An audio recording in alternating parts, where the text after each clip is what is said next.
مجھے بتائیے کہ اس کے بعد آپ نے کافی کام بھی کیے ہیں اس کام میں آنے سے پہلے زندگی میں؟ سر جی ایک پرابلم یہ ہو گئی تھی کہ جب میں میاں چنوں میں میٹرک کا ایگزام دے رہا تھا نا، ہم جو 4-5 کزن تھے نا جی، وہ مقابلے پہ پڑھتے تھے. مجھے نا ایسا لگا کہ بیالوجی میں فیل ہو جاؤں گا. اور فیل ہونے کا مطلب تھا کہ وہ 5-6 جو کزن ہیں نا جی، وہ ساری زندگی مجھے جگتیں کرتے. اچھا. میں نے پھر کیا کیا، کراچی چلا گیا. میں نے کہا وہاں سے بھی ایگزام دے دیتا ہوں. 3 مہینے کا فرق ہوتا ہے. جب میرا سیکنڈ لاسٹ پیپر تھا انگلش بی کا، تو ادھر سے رزلٹ آ گیا تھا، ہائی فرسٹ ڈویژن تھی. اچھا. جس میں میں ڈر رہا تھا، یعنی بیالوجی، اس میں ہی 72 تھے 100 میں سے. اب وہاں مجھے چونکہ جاب کرنی پڑنی تھی مجھے آگے پڑھنے کے لیے یا اپنی زندگی. جب میں جاب کے لیے گیا تو انہوں نے کہا جی کہ پنجاب کا کوٹا تو ختم ہو گیا. کوئی 10-11 بجے کا ٹائم تھا. میں وہاں سے بھاگا گیا کچہری، وہاں سے میں نے سندھ کا ڈومیسائل بنوا لیا. میٹرک تو تھی نا میرے پاس. اچھا. تو میں آ کے اس میں ہو گیا بھرتی. پھر دارالخلافہ چینج ہو گیا، اسلام آباد ہو گیا. اچھا، اس زمانے کی بات ہو رہی ہے.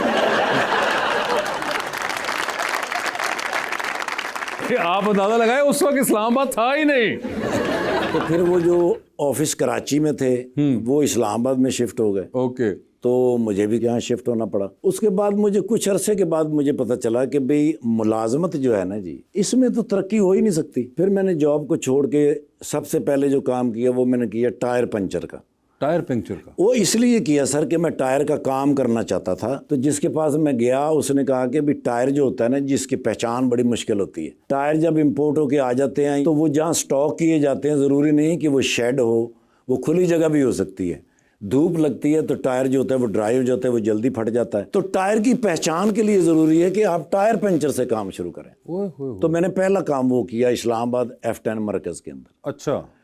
اس کے بعد 96 میں جب میں یہاں شفٹ ہو گیا تو یہاں سے میں 97 میں USA چلا گیا. وہاں بھی میں نے سارے کام کیے، یعنی الیکٹریشین پہ بھی کام کر لیتا تھا، یہ لکڑی کا فرش بنانا ان کے ساتھ بھی چلا جاتا تھا، پینٹ والوں کے ساتھ بھی چلا جاتا تھا، جہاں کام ملتا چلا جاتا تھا. کیونکہ میرے ذہن میں تھا کہ بھی زندگی جبر مسلسل ہے، اس کو کاٹنا تو ہے ہی ہے. تو پھر ہر وہ کام آنا چاہیے کہ دیہڑی لگ جائے روز.